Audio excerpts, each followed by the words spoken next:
माननीय सदस्यहरू, अब प्रतिनिधि सभा नियमावली 2079 को परिच्छेद 9 बमोजिम प्रधानमन्त्रीसँग प्रत्यक्ष प्रश्नोत्तरको लागि सोही नियमावलीको नियम 58 बमोजिम सम्माननीय प्रधानमन्त्रीसँग प्रश्न गर्न 10 जना माननीय सदस्यहरूबाट प्रश्न प्राप्त भएको बेहोरा जानकारी गराउँछु।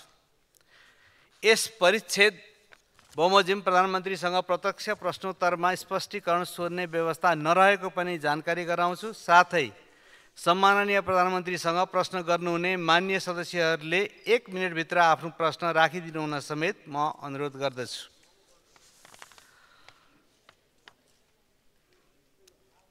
माननीय सदस्यहरू, अब म सम्माननीय प्रधानमन्त्री केपी शर्मा ओलीलाई प्रत्यक्ष प्रश्नोत्तरको लागि रोस्टममा आमन्त्रण गर्दछु।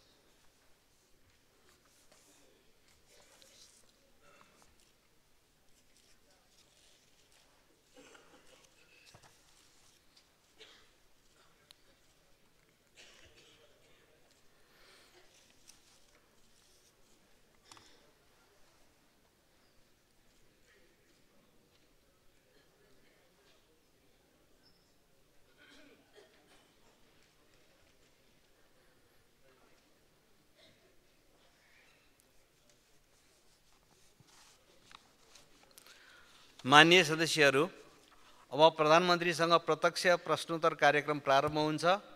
सर्वप्रथम प्रश्नकर्ता माननीय सदस्य प्रकाश ज्वालालाई सम्माननीय प्रधानमन्त्रीसँग प्रश्न सोध्न अनुमति दिन्छु। सम्माननीय सभामुखज्यू, सम्माननीय प्रधानमन्त्रीज्यू, तपाईले तामझामका साथ शिलान्यास गरेका 165 निर्वाचन क्षेत्रीय रणनीतिक सडकहरू बजेटको अभावमा अलपत्र र अधुरा छन् भने पालिका अस्पतालहरू कतिका जग मात्र बसेका छन्, कतिका पिलर मात्र अस्थिपञ्जर जस्तै उभिएका छन्। रणनीतिक सडकहरू र पालिका अस्पतालहरूको लागि बजेटको व्यवस्था गरेर काम सम्पन्न गर्ने योजना के छ? प्रधानमन्त्रीज्यू, सिद्धबाबा सुरुङ मार्गको ब्रेक थ्रुलाई सरकारको सबैभन्दा ठुलो उपलब्धिको रूपमा लिनुभयो, तर अघिल्लो सरकारको बेलामा ब्रेक थ्रु भएको नागढुङ्गा सुरुङ मार्ग सञ्चालनमा ल्याउन सरकार किन उदासीन छ? राप्ती लोकमार्ग र कर्णाली राजमार्ग अत्यन्त जीर्ण भई जनताले निकै शास्ति भोगिरहेका छन्। उक्त योजनाहरूको लागि पर्याप्त बजेट व्यवस्था गरी स्तरोन्नति गर्नका लागि सरकारसँग के योजना छ?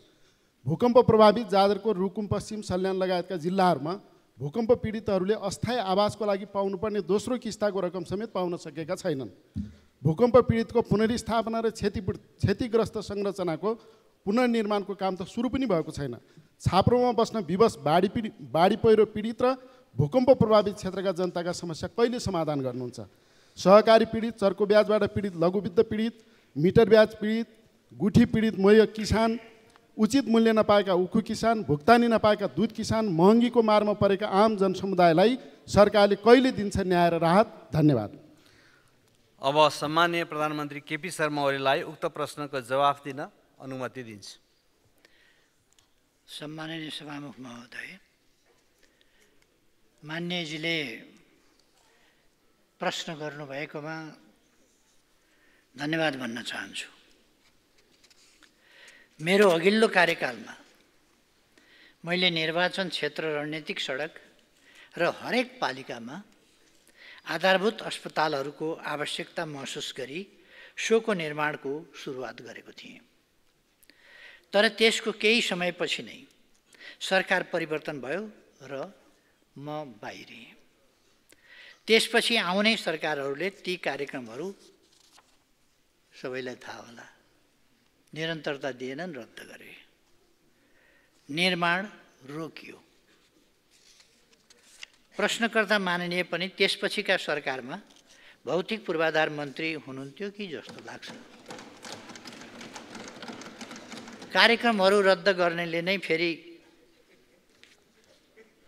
3 वर्ष कार्यक्रम रद्द हुने, अनि कार्यक्रम किन पुरा भएन भनेर प्रश्न गर्ने, त्यसको प्रगति खोज्ने, त्यो किन सम्पन्न भएन भनेर सोध्ने हाम्रो अनौठाको संस्कार छ। उपरोक्त सबै सडक र अस्पतालहरूको निर्माण सम्पन्न गर्न ठुलो बजेटको आवश्यकता पर्छ। ती अस्पतालहरू केही सङ्ख्यामा निर्माण सम्पन्न भएका छन्। मान्यजीले भन्नुभयो जस्तो केहीका जग बसेका छन्, केही अलपत्रै छन् भने जस्तो होइन, केही त निर्माण कार्य सम्पन्न भएर उद्घाटन भएर सुचारू भइसकेका छन्। केही केही सङ्ख्यामा निर्माण सम्पन्न भएका छन् भने उपलब्ध स्रोत र साधनलाई ध्यानमा दिई बाँकी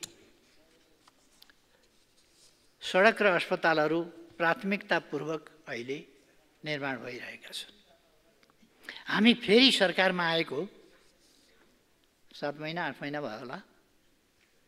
सरकारले स्वास्थ्य क्षेत्रलाई उच्च प्राथमिकता दिएको छ।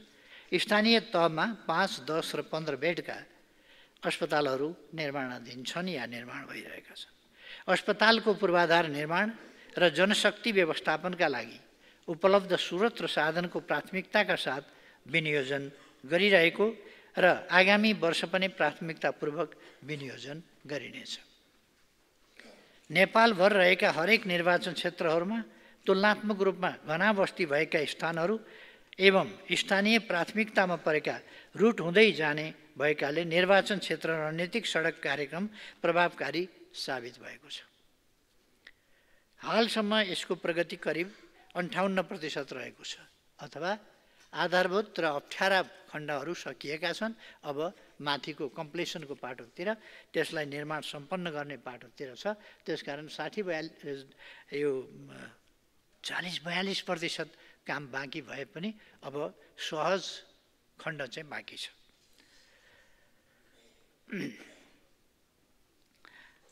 अधिकांश सडकहरू यस आर्थिक वर्षमा नै सकिने भएकाले सरकारले उच्च प्राथमिकताका साथ बजेट व्यवस्थापन गर्ने विश्वास दिलाउन चाहन्छु। सरकारले खास गरी सडक पूर्वाधार विकासलाई महत्त्व दिई सोही अनुरूप बजेट विनियोजन गर्ने गरेको छ। मान्यज्यूले उठान गर्नुभएको सिद्धबाबा सुरुङ मार्गको ब्रेक थ्रु हुनु खुसीको कुरा हो। उक्त सुरुङ मार्ग 83 चैत्रमा सक्ने लक्ष्य रहे तापनि हालसम्म कुल 43% सहित 1126 मिटर मुख्य सुरुङ खन्ने कार्य सम्पन्न भएको छ भने यसको सञ्चालन र व्यवस्थापन समेत निर्माण व्यवसायीबाट हुने गरी व्यवस्था मिलाइएको छ। त्यसैगरी नागढुङ्गा सुरुङ मार्गका सम्बन्धमा कुरा गर्दा उक्त सुरुङ मार्ग 2082 कार्तिकमा सक्ने लक्ष्य रहेकोमा हालसम्म 85% प्रगतिसहित अत्यावश्यक पर्ने लाइटिङ भेन्टिलेसनहरूको कार्य भइरहेकोले निर्माण कार्य सम्पन्न हुने चरणमा रहेको छ। यसै गरी राप्ती लोकमार्ग यो केही समय अगाडि ब्रेक थ्रु भएको भन्ने यहाँ उल्लेख गर्नुभएको छ। सायद यो त्यस बेला म थिइनँ ब्रेक थ्रु हुँदा भनेको हो कि, तर यो सुरुङ मार्ग पनि मैले नै प्रारम्भ गरेको कुरो यसो स्मरण गराउँ कि जस्तो लाग्यो। राप्ती लोकमार्गमा 60 करोड बराबरको स्रोत सुनिश्चित गरी निर्माण कार्य अगाडि बढाइँदैछ। कर्णाली राजमार्गको जीर्ण खण्डहरूमा मर्मत कार्यहरू भइरहेको अवस्था छ। जाजरकोट भूकम्पबाट प्रभावित जिल्लाहरूमा हालसम्म 3 अर्ब 95 करोड 65 लाख रकम निकासा भइसकेको छ। रुकुम र जाजरकोट जिल्लामा जिल्ला विपद व्यवस्थापन समितिबाट सिफारिस भई रितपूर्वक आएका सबै भूकम्प प्रभावितका लागि प्रथम र दोस्रो किस्ताको रकम पठाइसकिएको छ। 2081 माघ महिनामा मात्रै भूकम्प प्रभावितहरूका लागि थप रु 80 करोड निकासा भएको छ। जाजरकोट भूकम्पको विस्तृत क्षति आकलनका लागि इन्जिनियरहरूको पहिलो टोली यसै हप्तादेखि फिल्डमा खटिने छ। मनसुनजन्य विपद एवं भूकम्पबाट प्रभावितहरूको समस्या समाधानका लागि विपद व्यवस्थापन राष्ट्रिय परिषदको मिति 81 पौष 28 गते बसेको बैठकले रु 1 अर्बको पुनर्निर्माण तथा पुनर्स्थापना योजना स्वीकृत गरी निजी आवास र भौतिक पूर्वाधार पुनर्निर्माणको लागि स्पष्ट मार्गचित्र तयार भएको छ। सोको प्राथमिकताको आधारमा कार्यान्वयन हुँदै जानेछ।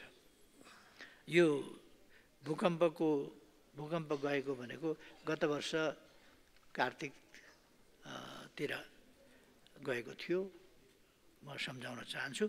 तर क्षति कति भयो भन्ने पनि नभएको 35-36 हजार या 37 हजार घर भएका ठाउँमा 48 हजार घरलाई पहिलो किस्ता वितरण गरेको। कहाँबाट आए 48 हजार घर जहाँ जिल्लामै 37-38 भन्दा त माथि छँदै छैन, 37,000 भन्दा माथि घर छैनन्, त्यो ठाउँमा 48,000 घर भत्किएर प्राथमिक क्षति कसरी वितरण भयो त्यो अचम्म लाग्छ। घर कहाँ सिमाना नागेर बाहिर गइयो कि सबै भत्किएका थिएनन्, तिनीहरूको दुरीपल्ट हिसाब भयो कि के भएर त्यस्तो भयो, त्यतापट्टि अहिले नजाउँ भइगयो। सरकारले सहकारी क्षेत्रमा देखिएका समस्या समाधानका लागि नीतिगत, संस्थागत र व्यवस्थापकीय सुधारका कार्य गरिरहेको छ र पहिले देखिएका समस्याहरू बिस्तारै समाधान उन्मुख रहेका छन्। सहकारी ठगीमा चालु आर्थिक वर्षमा मात्र नेपाल प्रहरीबाट रु 5 अर्ब 21 करोड ठगी गरेको आरोपमा 48वटा मुद्दा दर्ता भइसकेका छन्। सरकारले सहकारी सम्बन्धी केही नेपाल ऐनलाई संशोधन गर्न बनेको अध्यादेश 2081 जारी गरेको छ, जुन यस क्षेत्रमा देखिएका समस्या समाधानका लागि कोसेढुङ्गा साबित हुनेछ। त्यसैगरी बचत तथा ऋणको मुख्य कारोबार गर्ने सहकारीहरूको नियमनका लागि राष्ट्रिय सहकारी नियमन प्राधिकरणको गठन गरी कार्य सम्पादन भइरहेको छ। यहाँले उठान गर्नुभएको अनुचित लेनदेन मिटर ब्याज पीडितलाई न्याय र राहत दिने सम्बन्धमा यस समस्याको अन्त गरी दीर्घकालीन समाधान गर्नका लागि जाँचबुझ गरी राय सुझाव सहितको प्रतिवेदन पेश गर्न गठन भएको आयोगमा दर्ता भएका मध्ये 5,200 उजुरी फर्सेट भइसकेका छन्। यसैगरी नेपाल प्रहरीका जिल्लास्थित कार्यालयमा प्राप्त उजुरीहरू छानबिन गरी टुङ्गो लगाउने कार्य भइरहेको छ। मान्यज्यूले उठान गर्नुभएको उखु किसानले आफ्नो उत्पादनको उचित मूल्य नपाएको र दुग्ध किसानको बाँकी रकम भुक्तानी हुन नसकेको विषयमा सरकारको ध्यानाकर्षण भएको छ। यो दुग्ध किसानको बाँकी रकम यस वर्षको होइन, गत वर्षको हामी सरकारमा आउनुभन्दा पहिलेको बाँकी रकम हो। त्यो बाँकी रकम हामीले धेरै मात्रामा तिरेका छौँ। यसै सन्दर्भमा उखु किसानले आफ्नो उत्पादनको उचित मूल्य पाउन् भन्ने उद्देश्यले उखु क्रसिङ हुनु पूर्व नै नेपाल सरकारले उखुको खरिद मूल्य तोक्ने गरेको छ। सरकारले निर्धारण गरेको खरिद मूल्यमा कृषकहरूबाट उखु खरिद गरी तुरुन्तै भुक्तानी दिन उखु मिलहरूलाई निर्देशन दिइएको छ। चालु आर्थिक वर्षका लागि मङ्सिर महिनामा उखुको खरिद मूल्य रु 585 प्रति क्विन्टल तोकिएको छ। गत वर्ष आफूले उत्पादन गरेको उखुलाई मिलमा क्रसिङ गराएका 8 जिल्लाका करिब 65,000 कृषकहरूलाई सम्बन्धित उखु मिलले दिने खरिद मूल्यका साथै नेपाल सरकारले रु 70 प्रति क्विन्टलका दरले 1 अर्ब 44 करोड 92 लाख रकम अनुदान प्रवाह गरेको छ। यस सम्बन्धमा चाहिँ अहिलेको अर्थतन्त्रलाई हेरेर अलिक पुनः विचार गर्नुपर्ने अवस्था पनि देखिन्छ। अब दुग्ध किसानको भुक्तानी सम्बन्धमा दुग्ध विकास संस्थानले हालसम्म 2 अर्ब 4 करोड रकम भुक्तानी दिइसकेको छ। दुग्ध विकास संस्थानलाई दुध बिक्री गर्ने सबै कृषकहरूको भाद्र मसान्तसम्मको बाँकी रकम भुक्तानी भइसकेको छ भने बाँकी रकम पनि क्रमशः भुक्तानीको प्रक्रियाका लागि अघि बढाएको छ। केही निजी डेरीहरूले कृषकहरूलाई भुक्तानी गर्न बाँकी रहेको दुध बिक्री रकम यथाशीघ्र भुक्तानी गर्न निर्देशन दिएको छ। जनतालाई मान्य सदस्यहरू आपसमा कुराकानी नगरिकन प्रश्नको उत्तर सुन्न म अनुरोध गर्छु। निजी डेरीहरूले कृषकहरूलाई भुक्तानी गर्न बाँकी रहेको दुध बिक्री रकम यथाशीघ्र भुक्तानी गर्न निर्देशन दिइएको छ। जनतालाई महँगीको मारबाट मुक्त गर्न नियमित रूपमा चाडबाडको समयमा सघन रूपमा बजार अनुगमन गर्ने गरिएको छ। खाद्य व्यवस्था तथा व्यापार कम्पनी लिमिटेड र साल ट्रेडिङ लिमिटेड जस्ता सार्वजनिक संस्थानबाट चाडबाड लक्षित सुपथ मूल्य पसल देशका विभिन्न स्थानमा सञ्चालन गर्ने गरिएको छ। कानुन विपरीतका क्रियाकलाप कोही कसैले गरेमा प्रचलित कानुन बमोजिम कारबाही गर्न सरकार प्रतिबद्ध छ।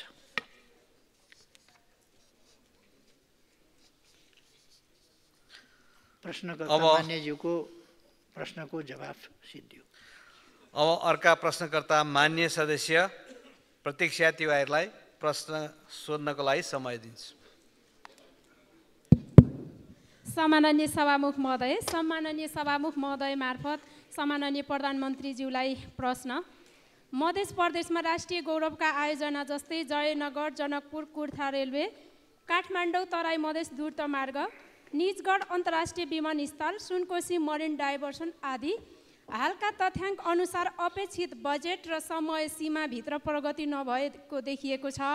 यस सन्दर्भमा तपाईँले ती आयोजनाहरूमा देखिएको बजेट, ठेक्का व्यवस्थापन र प्रक्रियागत ढिलाइका चुनौतीहरूलाई समाधान गर्न कस्ता ठोस नीति, बजेट विनियोजन र अनुगमनका सुधारका उपायहरू अवलम्बन गर्ने सोच राख्नु भएको छ।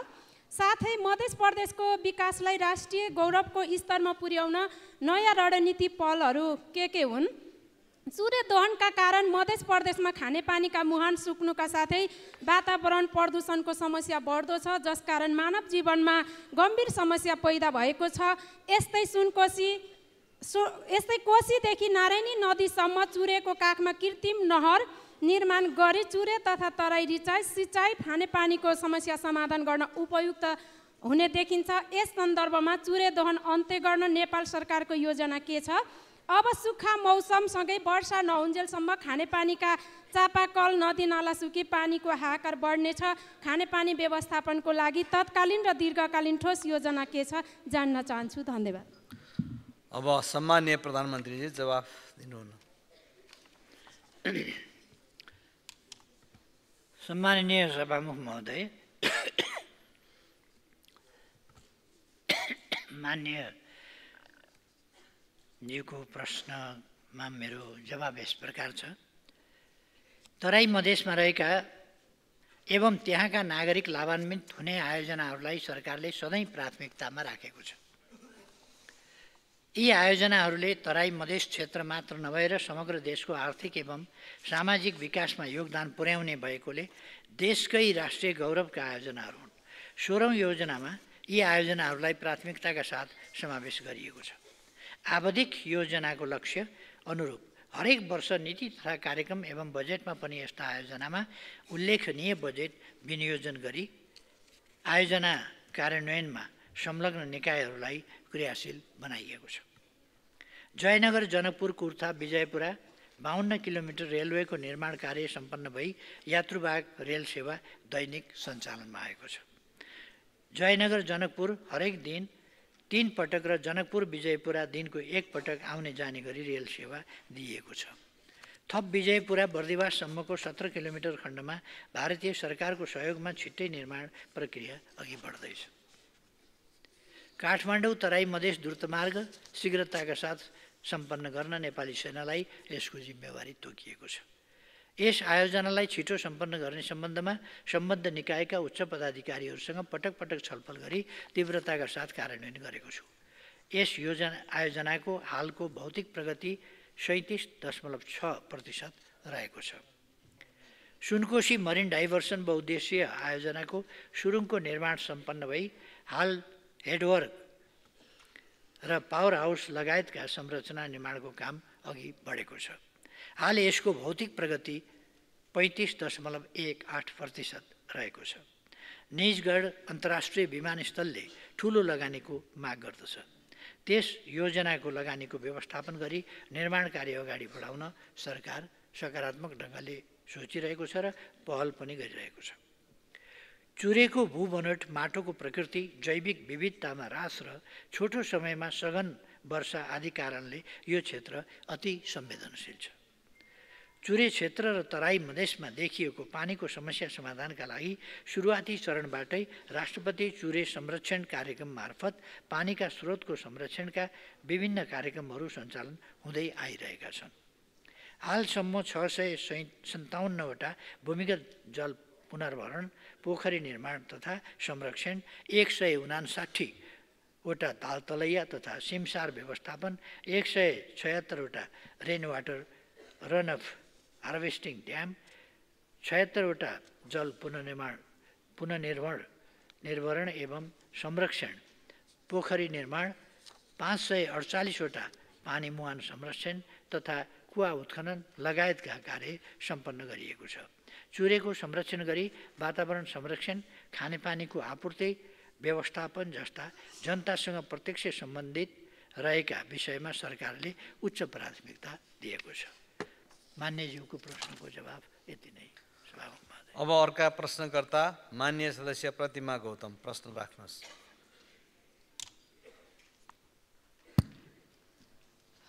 सम्मान्य सभामुख मार्फत म प्रधानमन्त्रीज्यूलाई प्रश्न गर्न चाहन्छु। नेपालमा विकास निर्माणको योजनाहरू समयमा सम्पन्न नहुने गम्भीर समस्या रहेको छ। एउटा आयोजना सम्पन्न हुन औसत करिब 15 वर्ष लाग्ने अवस्था रहेको तथ्यले देखाउँछ, जसका कारण राष्ट्रिय गौरवका ठुला आयोजना जस्तै सिक्टा सिँचाइ आयोजना, बबई सिँचाइ आयोजना, राष्ट्रिय प्राथमिकताका आयोजना र अत्यावश्यक परियोजनाहरू समेत दशकौँसम्म अधुरो रहेका छन्। झन् ठुला आयोजनाहरूलाई बहुवर्षीय बनाउने र न्यून बजेट ठुच्चाएर होल्ड गर्ने प्रवृत्तिले स्रोत सुनिश्चित नहुनु र आयोजनालाई भुक्तानी प्रक्रियामा ढिलाइ हुनु, यस्ता परियोजनाहरू समयमै सम्पन्न नहुनुको प्रमुख कारण रहेका छन्। स्थिर र दीर्घकालीन वित्तीय व्यवस्थापनको अभावले निर्माण कार्य अत्यन्तै सुस्त बनाउनुको साथै लागत अत्याधिक वृद्धि गरिरहेको छ।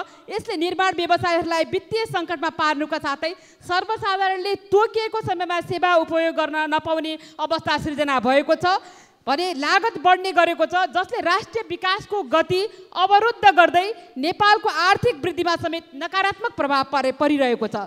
मेरो प्रश्न यो छ, नेपालमा ठुला राष्ट्रिय परियोजनाहरू दशकौँसम्म अधुरै रहने समस्यालाई समाधान गर्न र आयोजना समयमा नै सम्पन्न गर्नका लागि सरकारले बजेट व्यवस्थापन, स्रोत सुनिश्चितता र भुक्तानी प्रक्रियामा सुधार गर्न के कस्ता प्रयास गरिरहेको छ?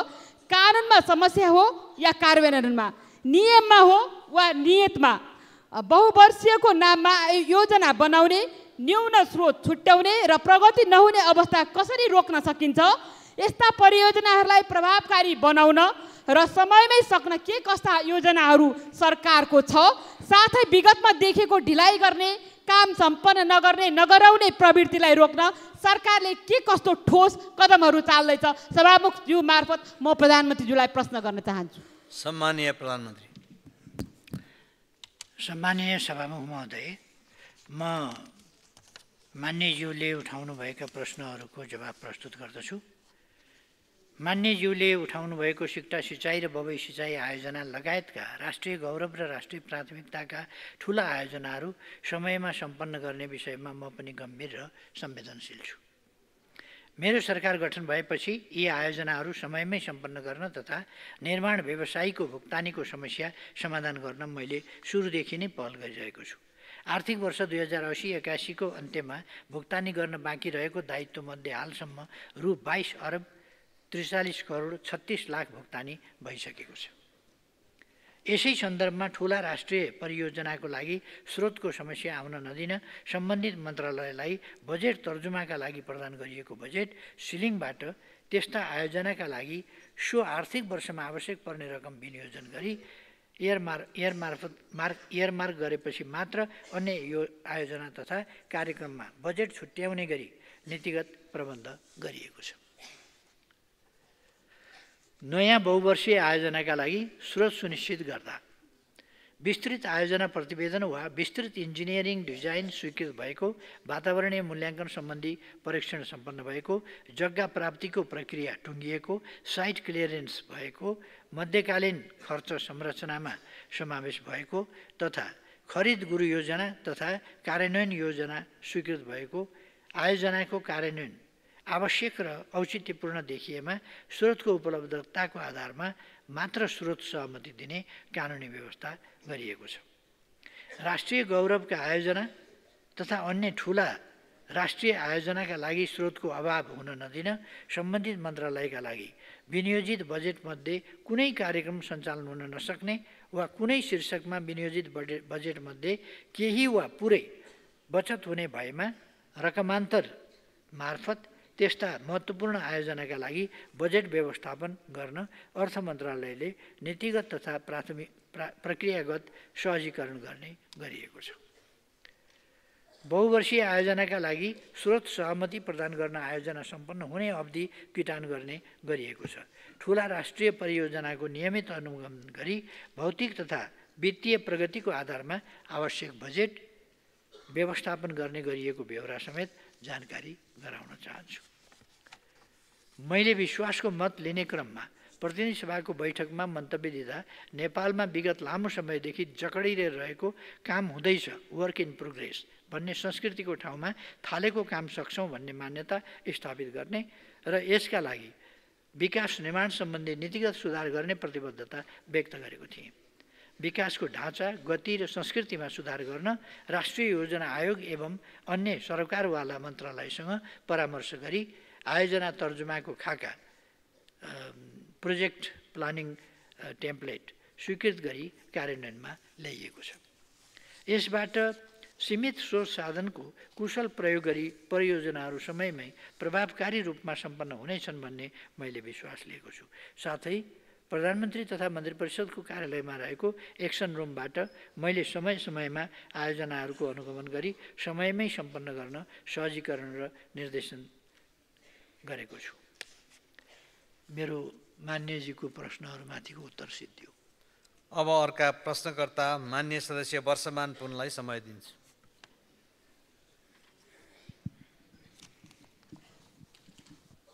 सम्माननीय सभामुखज्यू, सम्मानित प्रधानमन्त्रीज्यू, अर्थतन्त्रमा शिथिलता आएको छ, जनताको चुलो महँगीको मारमा परेको छ, पुँजीगत खर्च भइरहेको छैन, युवाहरूको पलायन बढेको छ, समग्र अर्थतन्त्र सुधार गर्न सरकारको नीति र प्राथमिकताहरू के छन्? विगत सरकारले विश्वविद्यालय, संस्थान आदिमा कायम गरेको मेरिटोक्रेसीप्रति वर्तमान सरकारले ध्यान नदिएको, दलीयकरण र हस्तक्षेप गरेको तथा ती निकायहरूमा व्यावसायिक दक्षताको आधारमा काम गर्ने वातावरण नरहेको देखिन्छ। सरकारले त्यसलाई सुधार गर्न के कस्तो सोच बनाएको छ? सत्तापक्षका नेता र माननीयजीहरूले अध्यादेशको औचित्य पुष्टि गर्न पटक पटक संसदले कानुन बनाउनै सकेन भन्ने गरेको सुनियो। कानुनको मसौदा गर्ने, संसदमा प्रस्तुत गर्नेदेखि पारित गर्नेसम्मको प्रमुख जिम्मेवारी सरकारको हो। हामी सबैलाई थाहा छ, बहुमतले विधेयक पारित हुन्छ, 2/3 बहुमतको दाबी गर्ने सत्ता पक्षले संसदमा बहुमत गुमाइसकेको हो र कि संसदको गरिमालाई होच्याउने नियतले त्यस्ता कुरा गर्नुभएको हो? धन्यवाद। सम्मानीय प्रधानमन्त्री जवाफ दिनुहोस्। सभामुख महोदय, रुचिकर प्रश्नहरू छन्। मान्यजीलाई प्रश्नका लागि धन्यवाद भन्न चाहन्छु। देशको अर्थतन्त्रबारे चिन्ता गर्नुभएकोमा यसअघिका अर्थमन्त्री समेत रहनुभएका प्रश्नकर्ता मान्यजीलाई धन्यवाद नदिई कसरी बस्ने। 7 महिना अगाडि तपाईँ आफै अर्थमन्त्री हुनुहुन्थ्यो। त्यस समयभन्दा अगाडि र त्यस यताको मूल्यवृद्धिको अनुपात हेर्न म यहाँलाई आग्रह गर्दछु।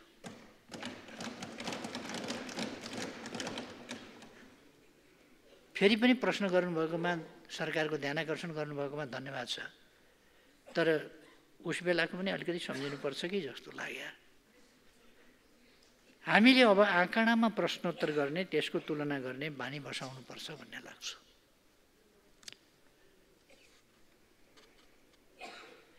तपाईँको अर्को प्रश्न छ, पुँजीगत खर्च भइरहेको छैन। हो, हाम्रो पुँजीगत खर्च कम छ, तर मान्यज्यू अर्थमन्त्री भएको अवधिको तुलनामा भने अलि बढी नै छ। यसै अवधिको तुलनामा चालु आर्थिक वर्षको 6 महिनाको पुँजीगत खर्च 15%ले वृद्धि भएको छ। हाम्रो अर्थतन्त्रमा सुस्तता एकै दिनमा आएको होइन र सुस्तता एकै दिनमा हट्ने पनि होइन।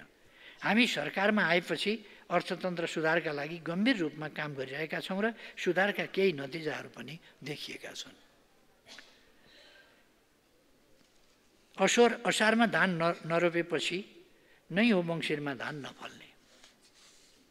नरोपेपछि त फल्ने कुरै भएन नि। अघिल्लो सरकारका नीति खर्चका प्राथमिकतालाई अलग्गै राखेर अहिले अर्थतन्त्र सुध्रेन भन्नु राम्रो हुँदैन। तर अहिले हामी कानुनमा भएका अप्ठ्याराहरूलाई पनि हटाएर अर्थतन्त्रलाई सुधार्ने, लगानीको वातावरण बनाउने, उत्पादन बढाउने काम गरिरहेका छौँ। हाम्रो देशको सार्वभौम साख मूल्याङ्कन BB- आएको छ। यसको अर्थ के हो भने के हो? अन्तर्राष्ट्रिय जगतले नेपाललाई लगानी योग्य सुरक्षित देशको रूपमा हेर्न थालेको छ। कर तथा भन्सार प्रणालीलाई डिजिटल बनाउँदै महसुल भुक्तानी सहज पारिएको छ। नेपाल राष्ट्र ब्याङ्कले ब्याज दरलाई घटाउने नीति ल्याएसँगै बैङ्कहरूको ब्याज दर एकल अङ्कमा झरिसकेको छ। अब उद्योग, व्यापार र स्टार्टअपहरूका लागि राम्रो अवसर छ। मान्यजीको अर्को प्रश्न छ विश्वविद्यालयमा मेरिटोक्रेसी बारे। मेरिटोक्रेसी आलङ्कारिक भाषणको विषय होइन। शब्दको राम्रो पोसाक लगाएर मेरिटोक्रेसी हुने भए आज विश्वविद्यालयमा जे भइरहेको छ त्यस्तो हुन्थ्यो र? बाहिर शब्दको राम्रो पोसाक लगाउने र भित्र अर्कै गर्ने भइरहेको थियो। आज त्यसको परिणाम विश्वविद्यालय र हाम्रा संस्थाहरूले भोगिरहेका छन्। हामी त्यस्ता संस्थाहरूमा व्यावसायिक दक्षतालाई नै मुख्य योग्यता बनाउने गरी काम अगाडि बढाइरहेका छौँ।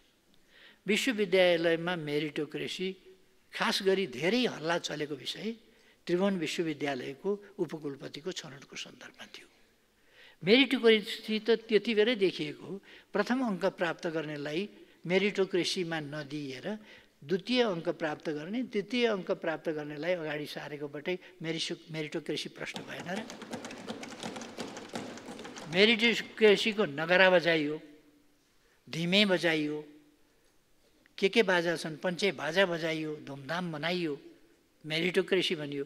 भरे त फर्स्ट हुने आउट, सेकेन्ड हुने इन। त्यही हो त मेरिटोक्रेसी।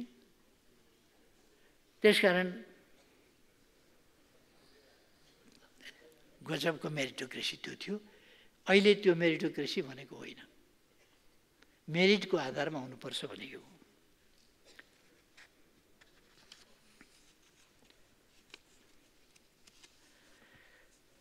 अध्यादेश ल्याएर संसदलाई किन होच्याएको भन्ने मान्यज्यूको प्रश्नको मैले जवाब दिइरहनु पर्दैन, किनभने म सम्मानीय सभामुखज्यू मार्फत 2080 वैशाख 20 गतेको दिन सम्झन उहाँलाई आग्रह गर्न चाहन्छु।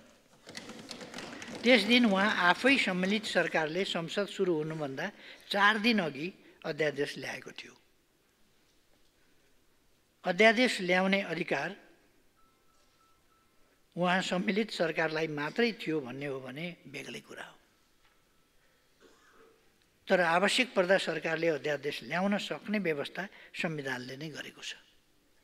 हामीले नागरिकलाई सेवा प्रवाहमा छरितोपन ल्याउन, लगानीको वातावरण बनाउन र अर्थतन्त्रका समस्या हटाएर सुधारतर्फ लैजान अध्यादेश ल्याउनु परेको थियो, जुन संसदमा दर्ता भइसकेका छन्।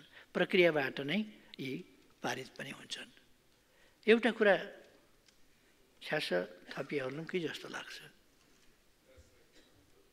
कानुनमा रिक्तता भयो अथवा 40 वा 40%, किन 40 र 40% भन्दा संवैधानिक अधिकार कहिल्यै कसैले प्रयोगै गर्न नपाउने भयो।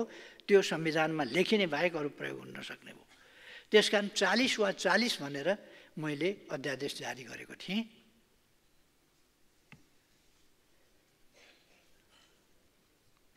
मैले बिर्सेँ त्यसको विरोध कसले गरेका थियौँ पनि, निकै कडै विरोध गरेका थियौँ जस्तो लाग्छ मलाई।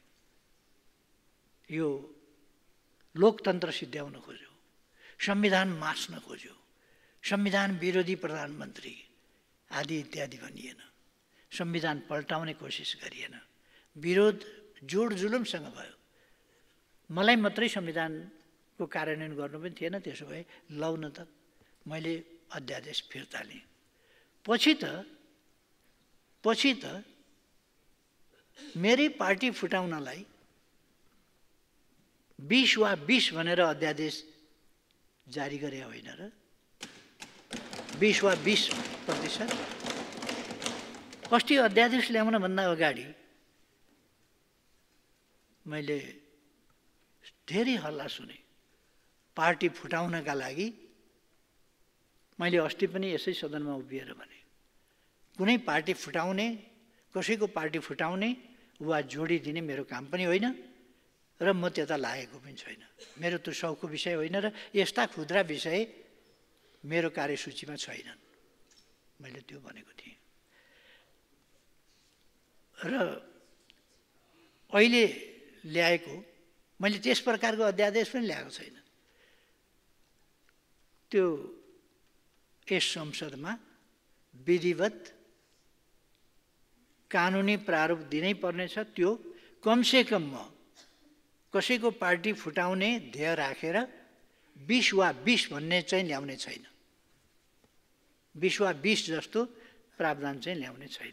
त्यति चाहिँ म भनिराखौँ। कसैको पार्टी फुटाउनु पर्ने आवश्यकता पनि छैन र त्यो हाम्रो काम पनि होइन। कुन पार्टी फुट्छ, कुन पार्टी फुट्दैन, त्यो मान्यजीहरूको विषय हो। त्यो खुदै पार्टीको विषय हो, हाम्रो विषय होइन। त्यसर्थ मलाई लाग्छ अध्यादेश छिटो छरितो कामको लागि ल्याइनुपर्छ। यस अध्यादेशको अहिले ल्याएका अध्यादेशहरूको उद्यमी व्यवसायीहरूले वेलकम गरेका छन्, युवाहरूले वेलकम गरेका छन्। आइटी सेक्टरले जुन आजको सबभन्दा आवश्यक र जल्दोबल्दो सेक्टर हो, त्यो सेक्टरका युवाहरूले व्यापक रूपमा स्वागत समर्थन गरेका छन् र यसले नेपाललाई आइटीको युगतिर अगाडि बढाएको छ, बढाउन योगदान गरेको छ। त्यसर्थ यो किन विरोध गरे अब प्रतिपक्षले बुझ्दिन, अरू सबैले स्वागत गरेका छन्। धन्यवाद प्रश्नकर्ता मान्यजीलाई। अब अर्का प्रश्नकर्ता मान्य सदस्य डाक्टर प्रकाश शरण महतलाई प्रश्न राख्न समय दिन्छु।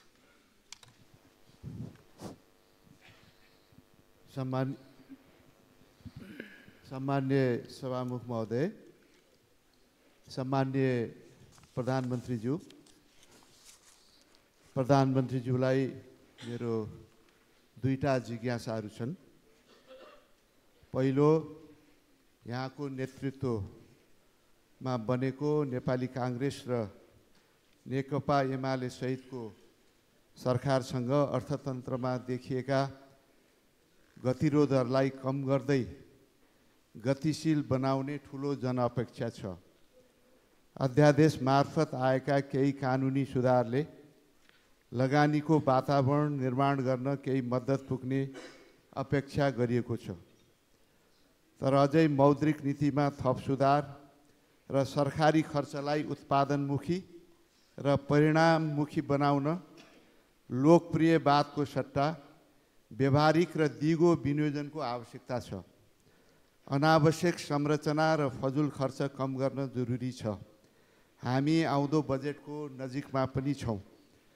सम्मान्य प्रधानमन्त्रीज्यूले प्राथमिकतामा आधारित परिणाममुखी विनियोजनका लागि के कस्तो तयारी हुँदैछ, साथै समग्र अर्थतन्त्रलाई चलायमान बनाउन आवश्यक दोस्रो चरणको आर्थिक सुधारको बारेमा सरकारले के सोचेको छ?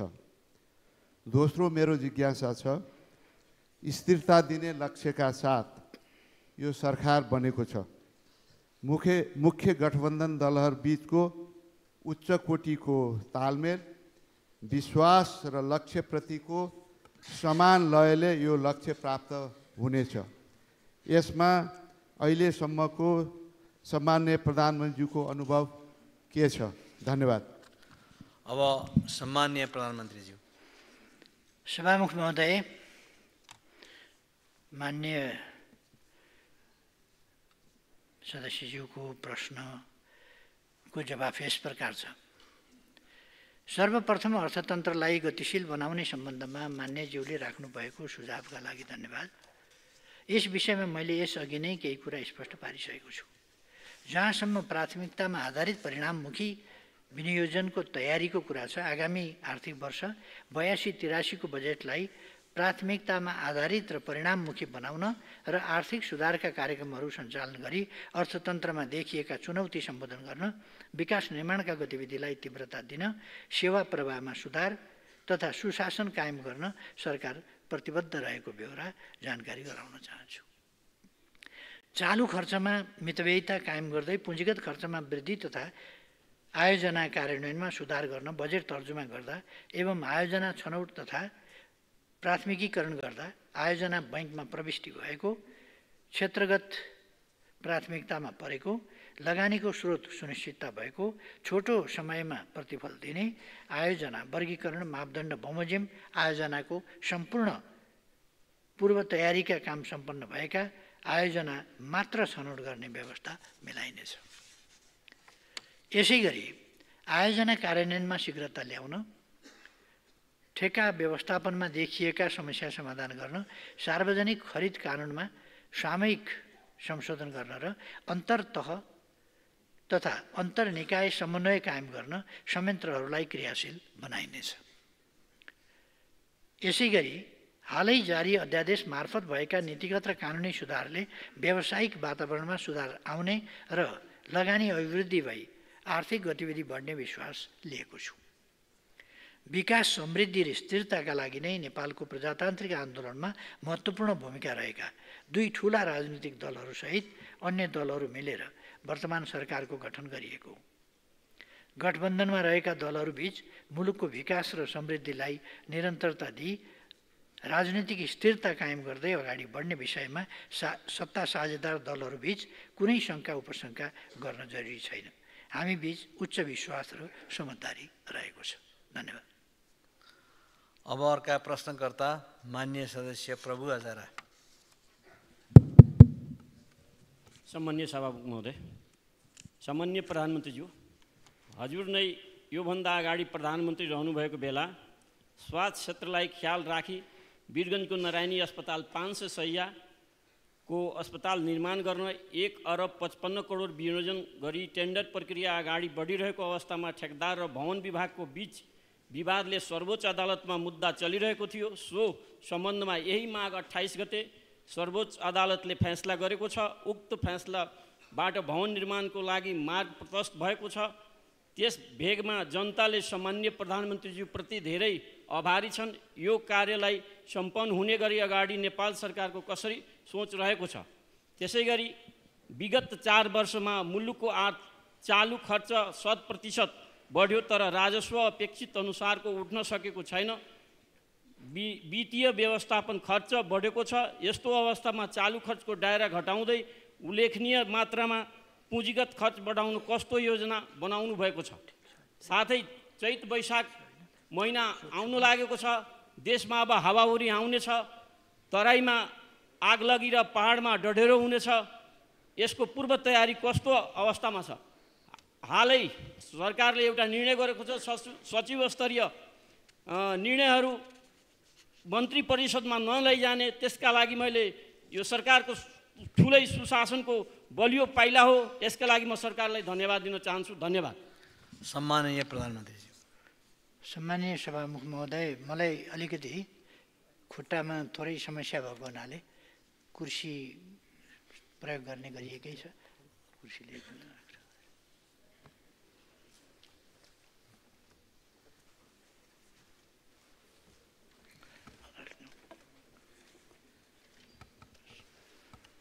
माथि चढ्छु। यस, अझ अगाडि।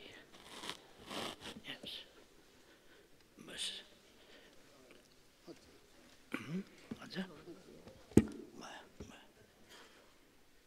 अलिकति पछाडि, अलिकति पछाडि।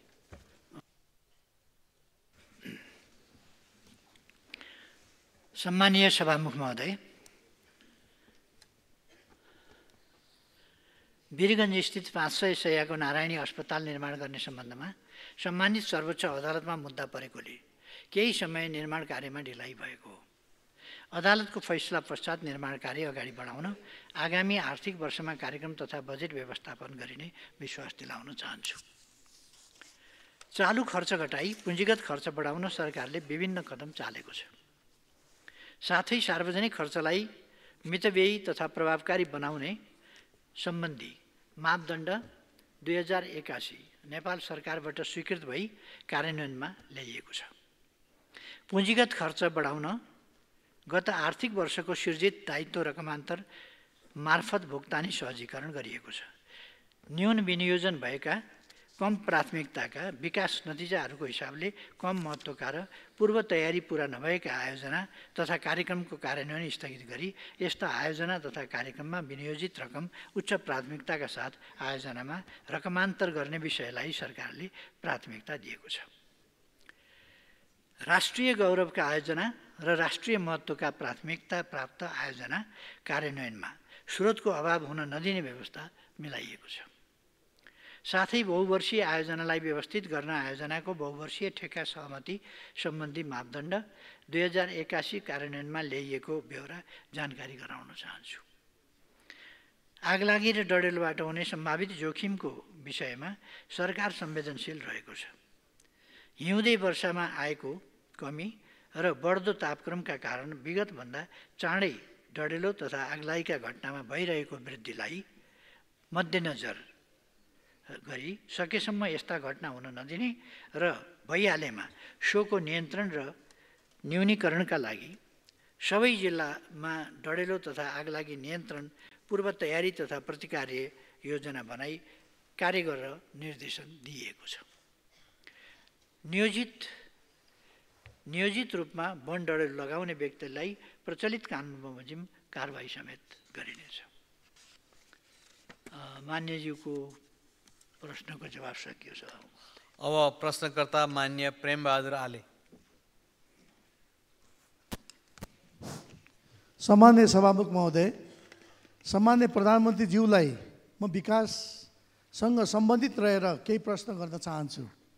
पहिलो प्रश्न, सुदूरपश्चिम प्रदेशको सबैभन्दा महत्त्वपूर्ण आयोजना धनगढी, खुटिया, दिपायल, बझाङ, चैनपुर हुँदै उरै भन्ज्याङ सडक दक्षिणमा भारतसँग जोडिएको एक बहुआयामिक सडक आयोजना हो।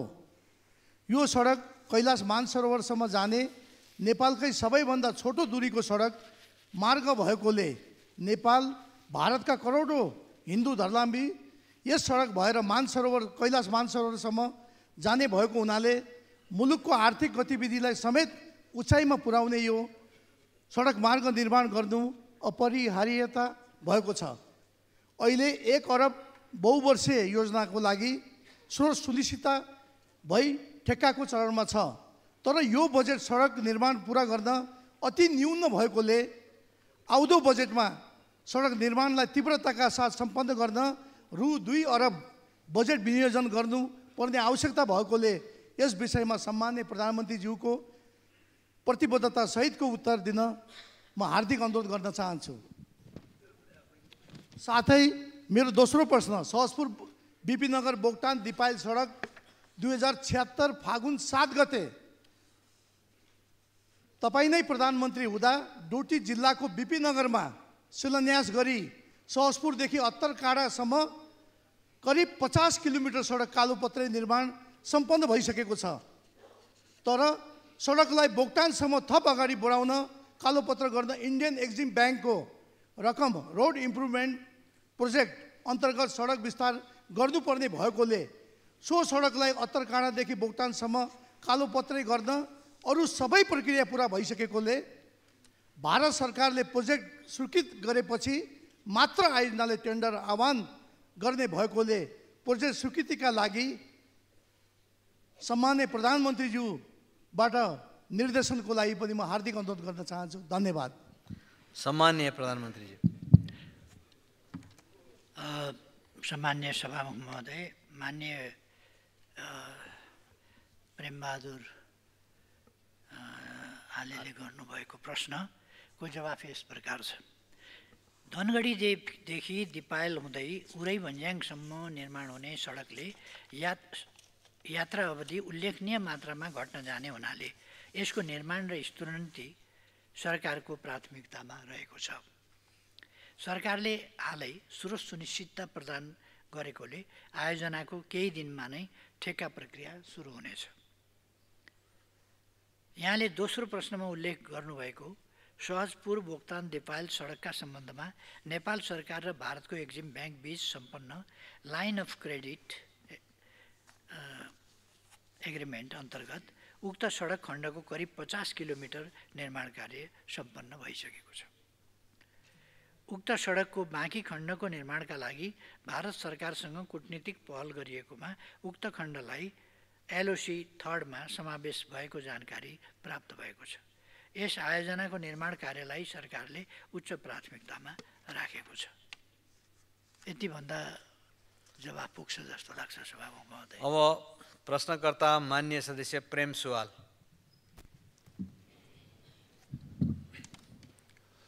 सभामुख महोदय मार्फत प्रधानमन्त्रीजीसँग जिज्ञासा राख्न चाहन्छु।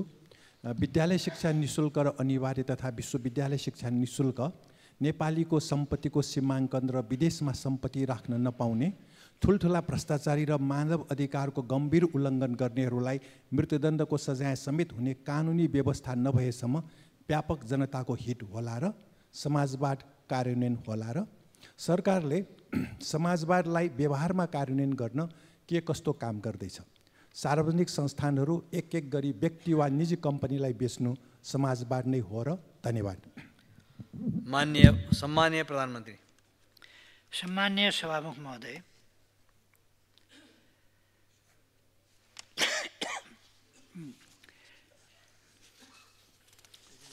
मान्यज्यूले उठाउनु भएको पहिलो प्रश्नको विषयमा म प्रश्न पार्न चाहन्छु।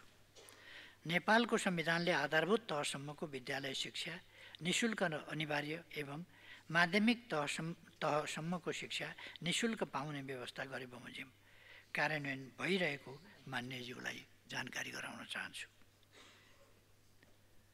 स्रोत साधनले भ्याएसम्म भविष्यमा विश्वविद्यालय शिक्षा समेत कसरी सबैको पहुँचभित्र अर्थात् सकेसम्म निःशुल्क कसरी बनाउने त्यसतर्फ पनि सरकारको ध्यान गएको छ। नेपालको संविधानको धारा 25मा सम्पत्तिको हक अन्तर्गत प्रत्येक नागरिकलाई कानुनको अधीनमा रही सम्पत्ति आर्जन गर्ने, भोग गर्ने, बेचबिखन गर्ने, व्यावसायिक लाभ प्राप्त गर्ने र सम्पत्तिको अन्य कारोबार गर्ने हक हुनेछ भन्ने विषय समावेश गरिएकोमा जग्गाको हदबन्दीको व्यवस्था र प्रगतिशील कर प्रणाली अवलम्बन गरिएबाट सम्पत्तिको सीमाङ्कनको प्रबन्ध भएकै देखिन्छ। जहाँसम्म विदेशमा सम्पत्ति राख्न नपाउने कानुनी व्यवस्था गर्न मान्यज्यूले उठाउनु भएको विषय छ। विदेशमा लगानी गर्न प्रतिबन्ध लगाउने ऐन 2021ले कसैले विदेशमा कुनै किसिमको विदेशी सेक्युरिटी, विदेशी फर्मको साझेदारी, विदेशी बैंक अकाउन्टेन्ट, विदेश स्थित घर जग्गामा लगानी गर्न नपाउने व्यवस्थाले उक्त कार्यलाई निषेध गरेकै अवस्था छ। गैर कानुनी तवरबाट विदेशी मुद्रा अपचलन गरेको भेटिए विदेशी विनिमय नियमित गर्ने ऐन 2019 अनुसार कारबाही गर्ने गरिएकै छ। अर्को कुरा के भने अब यो आइटी जस्तो कम्पनीहरूले यहीँ बसेर पनि काम गर्नका लागि तर जुन देशमा काम गर्ने हो त्यहाँ कम्पनी खोल्नुपर्छ। त्यसकारण आइटीको उत्पादन र व्यापार गर्न सक्ने त्यस प्रकारको स्तरमा नेपाली युवाहरू पनि गइसकेको हुनाले युवाले सस्तोमा त्यहाँ एउटा कुनै अरबौँ राखेर होइन, केही युरो, केही डलर, केही थोरै, केही फ्र्याङ्क वा केही अरू रकम, अरू मुद्रा, पाउन्ड कुनै राखेर उनीहरूले कम्पनी खोल्न सक्छन् र त्यो कम्पनी भएपछि त्यहीँबाट कारोबार गरेको, त्यो कम्पनी मार्फत कारोबार भएको देखिने हुनाले यहाँबाट यहीँ बसेर आइटी को काम चाहिँ नि विदेशको पनि गर्न सकिन्छ र विदेशी मुद्रा पनि आर्जन गर्न सकिन्छ, यहीँ बसेर राम्रो काम गर्न सकिन्छ, आफै आफ्ना लागि रोजगारीका अवसरहरू पनि सिर्जना गर्न सकिन्छ। यस्ता प्रश्नहरूमा अब कन्जर्भेटिभ हुनु हुँदैन। समयअनुसार हामीले चल्न जानेनौँ भने र समयअनुसार कुन चिज कसरी गर्ने भन्यो भने अरूले आएर यहाँ आइटीका विभिन्न खालका विभिन्न प्रकारका सेवाहरू प्रभाव गर्ने र पैसा लिएर जाने, तर हामीले चाहिँ बाहिर कम्पनी खोल्न नदिने, बाहिर कारोबार गर्न नदिने हुँदाखेरि त्यसको असर चाहिँ हामी कहाँ प्रतिकूल पर्ने, त्यो स्थितिलाई अन्त्य गर्नुपर्छ भनेर हामीले तत्सम्बन्धी व्यवस्था पनि गरेका छौँ।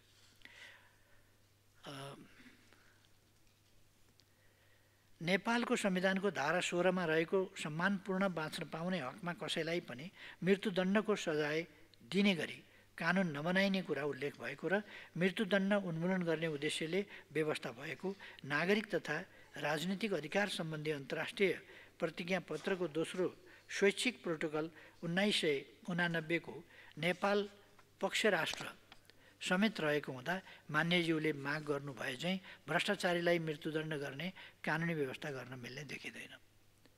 अर्को कुरा, भ्रष्टाचारी यो कानुनले गरिएको फैसला हामी मान्छौँ, तर कानुनले गरेको फैसला मान्छेले नै गर्ने हो र कहिले कहिले प्रमाण नपुगेका हुन सक्छन्, प्रमाण फरक ढङ्गले देखिएको हुनसक्छ र फैसला उपयुक्त नहुन पनि सक्छ। मृत्युदण्डै दिइसकेपछि त त्यो फैसला सच्याउन सकिँदैन, त्यो फैसलाको कार्यान्वयन सच्याउन सकिँदैन, व्यक्तिको रिपुटेसन सच्याउन सकिँदैन, उसको कारोबार सच्याउन सकिँदैन। जुन चिज दिन सकिँदैन भने लिन हुँदैन, कसैलाई ज्यान दिन सकिँदैन भने कसैको ज्यान लिनु पनि हुँदैन। त्यसकारण यो ज्यान लिन उद्धत हुने कुरा होइन। हामीले मानवतावादका साथ, मानवीयताका साथ कानुनी राज, न्यायसङ्गत कानुन, कानुन सम्मत शासन, कानुन सम्मत समाज, कानुन सम्मतको सामाजिक प्रणाली, त्यसमा जोड दिनुपर्दछ, न कि अरूको ज्यान लिन उद्धत हुने। अरूको ज्यान लिन उद्धत हुने सोच चाहिँ नि उपयुक्त हुन्छ भन्न चाहिँ सकिँदैन। हाम्रो संविधानले र हाम्रो यता पछिल्लो समय आएर गरिएका ट्रेडिसनले पनि त्यो दिँदैन। हामीले हेऱ्यौँ, राणा शासन हेऱ्यौँ, शुक्रराज शास्त्रीलाई फाँसी दिएको हेऱ्यौँ, कति अनाहकमा दिएको छ फाँसी। उहाँ प्रजा परिषदको पनि होइन, प्रजा परिषदको सदस्य पनि होइन, उहाँ एउटा धर्मशास्त्रका प्रवचन गरेर त्यसमार्फत यति हो शास्त्रमा वर्णन गरेका कुराहरू कि अपराधी राजाहरू, अपराधी शासकहरूको अन्त्य हुन्छ, ती रहँदैनन्, ती समाप्त हुन्छन् भन्ने कुरा उल्लेख गरिएको छ। त्यही कुरा उहाँले भन्नुभएको थियो। अपराध करार गरेर, अपराधी करार गरेर उहाँलाई मृत्युदण्ड दियो। मृत्युदण्ड पाउनेमा, फाँसीको सजाय पाउनेमा पहिलो नाम उच्चारण शुक्रराज शास्त्रीको भएको थियो 97 सालमा। लोकतन्त्रका लागि सामान्य आवाज उठाएका मानिसहरू मारिएका थिए, खुरुखुरु जेल सार्ने न्युमा मारिएका थिए, अरू न्युमा मारिएका थिए र कानुनले पनि हाम्रै अगाडिबाट 45 साल माघ 26 गते, हाम्रै अगाडिबाट 25 गते राति हाम्रै अगाडिबाट क्याप्टन यज्ञबहादुर थापा र भीमनारायण श्रेष्ठलाई उठाएर लगिएर गोली हानेर मारेको थियो। कानुनले नै मृत्युदण्ड दिएको थियो, तर हामीलाई थाहा छ यथार्थमा भीमनारायण श्रेष्ठ त्यस बाटोबाट हिँड्दै हुनुहुन्थ्यो, उहाँलाई कहाँ बम विस्फोट हुन्छ थाहा थिएन र उहाँलाई त्यहीँ पुगेकै ठाउँमा बाटोमा हिँड्दा हिँड्दै बम विस्फोट भयो, उहाँ घाइते हुनुभयो। एकातिर बम विस्फोटबाट घाइते हुनु छ, अर्कातिर अपराधी बम पड्काउने भन्ने आरोपका साथ उहाँलाई मृत्युदण्ड दिनु छ। यदि मृत्युदण्ड त्यति बेर नपाएको भए, 2 महिना बाँचेको भए भुट्टो काण्डले त्यसलाई, माघ 25 गतेको कुरा त्यो थियो, माघ 25 गतेबाट चैत 25 सम्म पुग्दा त आन्दोलनले अर्को रूप लिएको थियो र त्यो अवस्था नै सिर्जना हुँदैन थियो। त्यसर्थ मृत्युदण्ड दिइहालेपछि फर्किने ठाउँ हुँदैन, फर्काउने ठाउँ हुँदैन। र कसरी मृत्युदण्ड दिइन्छ भन्दा यो त पोलिटिकल कुरा भयो। क्रिमिनललाई भन्दा पोलिटिकल मुद्दा लगाएर भए त हुन्थ्यो नि, पोलिटिकल मान्छेलाई क्रिमिनल मुद्दा लगाएर हत्या गर्छ नि त। त्यसकारण कुन पोलिटिकल मान्छेलाई पोलिटिकल भनेर धेरै सजाय दिएको छ, क्रिमिनल भनेर त सजाय दिएको छ। त्यसकारण नेपालको संविधान जानी बुझिकन सचेत ढङ्गले निर्माण भएको छ र मृत्युदण्डको पक्षमा हाम्रो संविधान पनि छैन, हाम्रो समाज पनि छैन। एकाध मान्छेले भन्नु बेग्लै कुरा हो।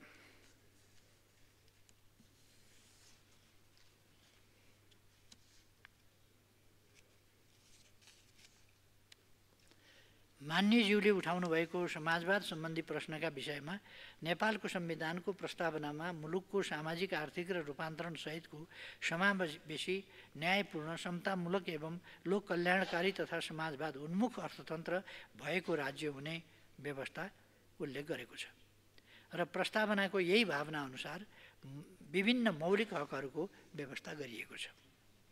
संविधानको धारा 43 मा सामाजिक सुरक्षाको हकको व्यवस्था गरिएको छ। उच्च आर्थिक वृद्धि, न्यायपूर्ण वितरण एवं विकासमा सबैको समान पहुँच मार्फत समाजवाद उन्मुख अर्थतन्त्रमा पुग्न सकिने विषयलाई केन्द्रबिन्दुमा राख्दै समृद्ध नेपाल, सुखी नेपालीको अवधारणालाई कार्यान्वयनमा लैजान वर्तमान सरकार प्रतिबद्ध रहेको छ। समाजवादलाई मूर्त रूप दिन सामाजिक सुरक्षाका विभिन्न कार्यक्रमहरू प्रयोगमा ल्याइएको छ। सामाजिक सुरक्षालाई सफल र प्रभावकारी बनाउन मानिसको जीवन चक्रका सबै चरणमा आइपर्ने जोखिम व्यवस्थापन गर्न महिला, बालबालिका, ज्येष्ठ नागरिक, अपाङ्गता भएका व्यक्ति, लैङ्गिक तथा यौनिक अल्पसङ्ख्यक, किसान, मजदुर एवं पिछडिएको क्षेत्रलाई राहत पुग्ने गरी सामाजिक सुरक्षाका स्किमहरू सञ्चालनमा ल्याइएको छ। सामाजिक सुरक्षा कोषलाई पनि सामाजिक सुरक्षाको महत्त्वपूर्ण संयन्त्रको रूपमा विकास गरिएको छ। मान्यज्यूले उठाउनु भएको सार्वजनिक संस्थानका विषयमा स्पष्ट पार्न चाहन्छु। रुग्ण तथा बन्द भएका सार्वजनिक संस्थानलाई राष्ट्रिय हित अनुकूल उत्पादन तथा उत्पादकत्व अभिवृद्धि तथा रोजगारी सृजना गर्ने उद्देश्यले सार्वजनिक संस्थान सञ्चालन र व्यवस्थापनलाई प्रभावकारी बनाउन विगतमा केही सार्वजनिक संस्थानहरूको निजीकरण गरिएको थियो। सार्वजनिक संस्थान निजी व्यक्ति वा कम्पनीलाई बिक्री गर्ने उद्देश्यले निजीकरण गरिएको होइन। अब हाम्रा विगतका अनुभवहरू सबैलाई लिएर हामीले विगतका अनुभवले जे देखाएका छन् तीनबाट पाठ सिकेर आगामी दिनमा उपयुक्त ढङ्गले यो निजी क्षेत्र र सार्वजनिक क्षेत्र यो दुईटै क्षेत्र मिलेर अगाडि बढ्नुपर्ने आवश्यकता छ। त्यसो गर्दा व्यवस्थापनका पक्ष या संयुक्त सञ्चालनका पक्ष, लगानीका पक्ष, संयुक्त लगानीका पक्ष आदिबाट निजी क्षेत्रलाई समेत समावेश गरेर अलिक व्यवस्थापनलाई चुस्त दुरुस्त गरेर नै लानुपर्ने आवश्यकता देखिएको छ। त्यसर्थ यसमा अहिलेको समयमा सशङ्कित हुनुपर्ने कुनै आवश्यकता छैन। समाजवादको जहाँसम्म विषय छ, हामी यति बेला समाजवादका कुरा गर्छौँ, तर समाजवादलाई सुदृढ गर्ने, सफल बनाउने भन्दा पनि हामीले समाजवादमा हामी पुगेकै छैनौँ। पहिले त समाजवादी प्रणालीमा पुग्नु पर्यो। यो समाजवादी प्रणाली होइन, हामी सङ्क्रमणकालीन स्थितिमै छौँ। पुरानो सामन्ती स्थितिबाट अझै पनि समाजवादको स्थितिमा चरणमा पुगिसक्यौँ भन्ने होइन। अहिले हामी 20% भन्दा बढी गरिबीको निरपेक्ष गरिबीको रेखामुनि छौँ। त्यो जनसङ्ख्यालाई खाना लाउन पाउने आधारभूत आवश्यकताहरूको परिपूर्ति हुने अवस्थामा त पुग्नु पर्यो। 20% भन्दा बढी मान्छे भोकमरीमा पर्ने अनि समाजवाद व्यवस्था छ भन्ने यो हुन सक्दैन। पहिले हामीले गरिबी निवारण गर्नु पर्यो, त्यसै गरेर आधारभूत आवश्यकताहरूको परिपूर्ति गर्नु पर्यो र नेपाललाई समृद्ध नेपाल भन्न सकिने ठाउँमा पुर्याउनु पर्यो। आम जनताको स्थिति आम्दानी र खर्चको हैसियतमा खर्च गरेर आम्दानी बचत हुने स्थितिमा नेपाली जनतालाई पुर्याउनु पर्यो। तब नेपालको बचत हुन्छ र नेपाली जनताको पनि बचत हुन्छ।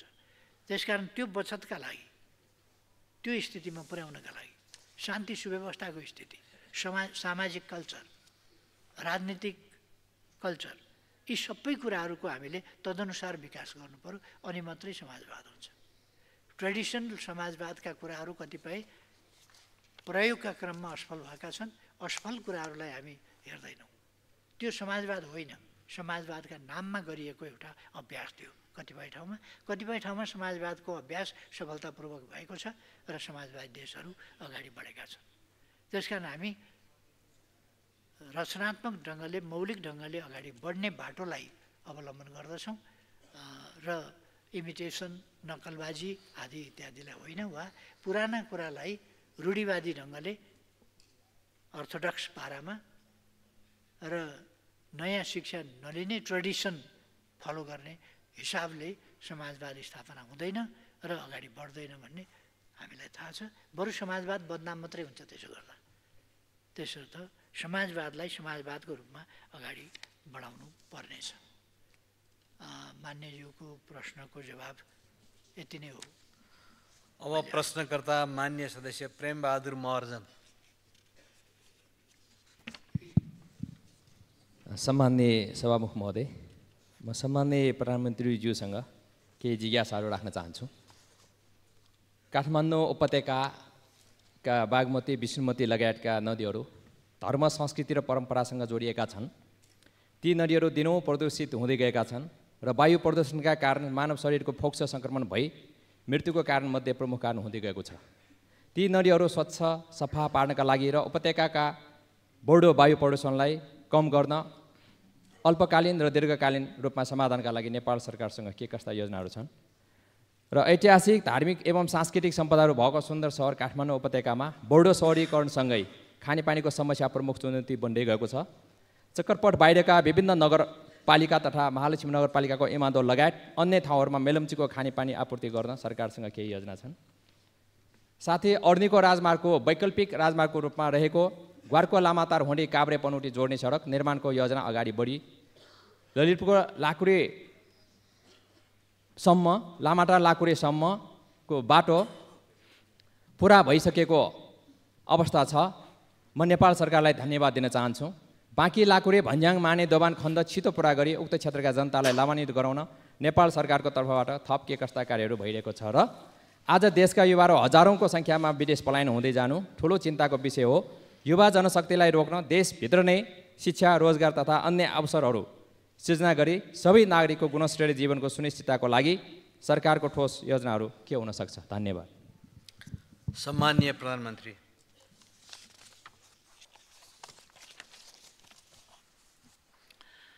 सम्माननीय सभामुख महोदय, म माननीय प्रेम महर्जनले उठाउनुभएका प्रश्नहरूको जवाब प्रस्तुत गर्न चाहन्छु। काठमाडौँ उपत्यकाको हनुमन्ते, मनोहरा, बागमती र यसका सहायक नदीहरूमा सिधै मिसिरहेको फोहोर पानीलाई प्रशोधन गरी नदीहरूलाई पुनः जीवन्त बनाउने उद्देश्यले काठमाडौँ उपत्यकाको धोबीघाट, बालकुमारी, सल्लाघारी, हनुमानघाट, गोकर्णमा फोहोर पानी प्रशोधन केन्द्रहरूको निर्माण कार्य भइरहेको छ। उक्त आयोजना अन्तर्गत गुहेश्वरीमा 3 करोड 24 लाख लिटर प्रतिदिन क्षमताको फोहोर पानी प्रशोधन केन्द्रको निर्माण कार्य सम्पन्न गरी सञ्चालनमा रहेको छ।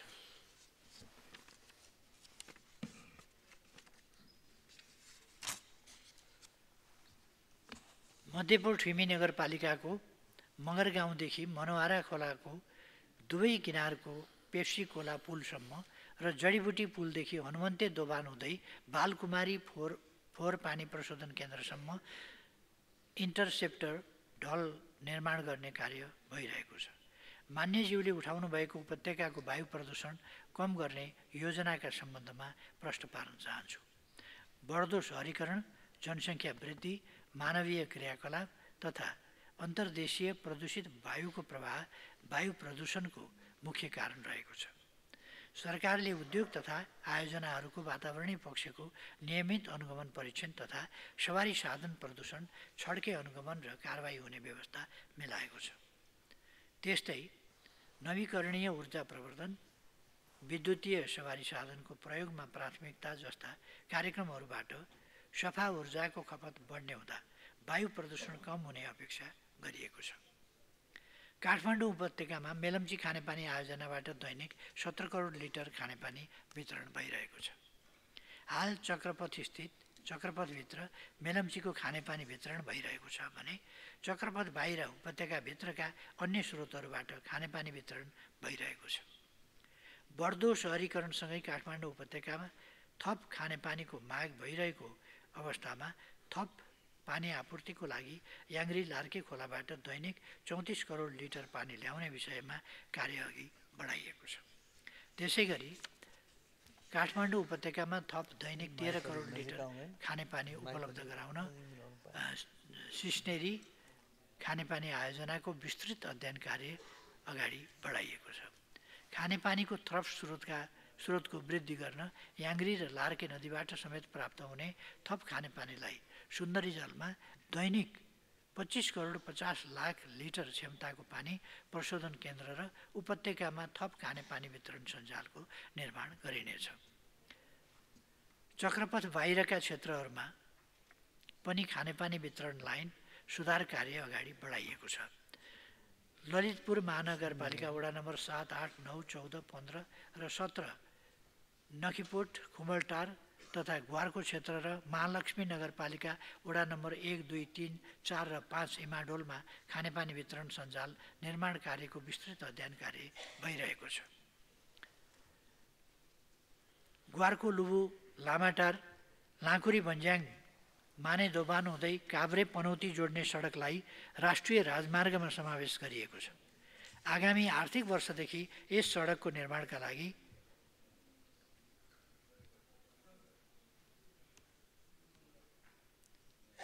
बजेट व्यवस्थापन गरिनेछ। देशका युवाहरू विदेश पलायन भइरहेको प्रति मान्यज्यूको चिन्ता जायज नै छ। सरकारले देशभित्र गुणस्तरीय शिक्षा, रोजगारी र अन्य अवसरहरू सिर्जना गरी युवा पलायन रोक्न प्राथमिकताका साथ काम गरिरहेको छ। नेपालको संविधानले रोजगारीको हकको सुनिश्चितता गरे बमोजिम सरकारले आर्थिक नीति तथा कार्यक्रम र बजेट मार्फत रोजगारी सिर्जना हुने गरी कार्य गरिरहेको छ। स्थानीय स्तरमा बेरोजगार युवालाई रोजगारीको अवसर प्रदान गर्न उत्पादन, उत्पादकत्व र रोजगारी अभिवृद्धि हुने खालका कार्यक्रमलाई प्राथमिकता दिई सोही बमोजिम सबै कार्य अगाडि बढाइएको छ। देशमा लगानीको वातावरण निर्माण गरी रोजगारी सिर्जना गर्न कानुनी तथा संस्थागत सुधारका लागि सरकारले निरन्तर काम गरिरहेको छ। देशभित्र रोजगारीका अवसर सिर्जना गर्नका लागि स्टार्टअप उद्यमलाई 25 लाखसम्मको सहुलियतपूर्ण कर्जा प्रदान गरिएको छ। चालु आर्थिक वर्षमा यस कार्यक्रमबाट 1000 जनाले सहुलियतपूर्ण कर्जा प्राप्त गर्ने गरी काम भइरहेको जानकारी गराउँदैछु। र अलिकति खानेपानीको बारेमा म खानेपानी र वायु प्रदूषणको बारेमा फेरि थप केही कुरा राख्न चाहन्छु। त्यो के भने वायु प्रदूषणको कुरा चाहिँ यो हामीले यहाँ उद्योगलाई कडाइ गर्ने, उद्योगबाट चाहिँ यो लोकल जनतामा असर नपरोस् भन्नका लागि हो। हाम्रा उद्योग छन् नै कति, त्यसले प्रदूषण गरेकै छ कति र केही ठाउँहरूमा खानेपानी के उद्योगहरूबाट निस्किएको विभिन्न फोहोर पदार्थहरूले कहीँ कहीँ बिगारेको छ। एउटा त्यो समस्या छ। नत्र भने हाम्रा इटाभट्टाहरूले लोकल जनतामा प्रभाव, त्यहाँको स्वास्थ्यमा प्रभाव पार्नु एउटा कुरा हो। त्यहाँको स्वास्थ्यमा त गम्भीरै प्रभाव पार्छ। जहाँ इटाभट्टाहरूको सङ्ख्या धेरै छ त्यहाँ जनस्वास्थ्यमा गम्भीरै प्रतिकूल असर पार्दछ। तर आम रूपमा भन्ने हो भने एउटा हाम्रो आफ्नै कारणले भन्दा पनि एउटा त प्राकृतिक कारणले, त्यसमा मानवीय कमी कमजोरीहरू। अब मानवीय कमी कमजोरी मात्रै भनौँ भने अत्यन्त विकसित देशहरूमा अस्ति भर्खरै क्यालिफोर्नियामा विशाल आगलागीले समस्या उत्पन्न गरेको थियो। त्यो एमाजोन रेन फरेस्ट, त्यसमा हुने आगलागीले कहिले कहिले महिनौसम्म डढेको डढेर त्यसरी लाग्छ र एउटा भयावह स्थितिको सिर्जना गर्छ। यसै गरेर हाम्रा पनि जङ्गलहरूमा प्राकृतिक कारणले पनि र मानवीय कमजोरीका कारणले पनि आगलागी हुन्छ। जुनसुकै कारणले आगलागी भए पनि वनमा हुने अत्यधिक आगलानी र त्यसबाट हुने कार्बन उत्सर्जन, त्यसले वातावरणमा ठुलो कार्बनमय बनाइदिन्छ हावालाई। त्यो ठुलो प्रदूषणको एउटा माध्यम हो। अर्को छुवाली र पराल, गहुँको छुवाली र पराल, यो गहुँको सिजनमा खास गरी अत्यन्तै ठुलो एरियामा छुवाली डढाएर त्यसको धुलो, त्यसले हिमाल पनि धेरै बिगारेको छ, वातावरण बिगारेको छ। खालि यहाँको हावा र प्रदूषणको मात्रै कुरा होइन, हिमाललाई ध्वस्त बनाएको छ त्यसले।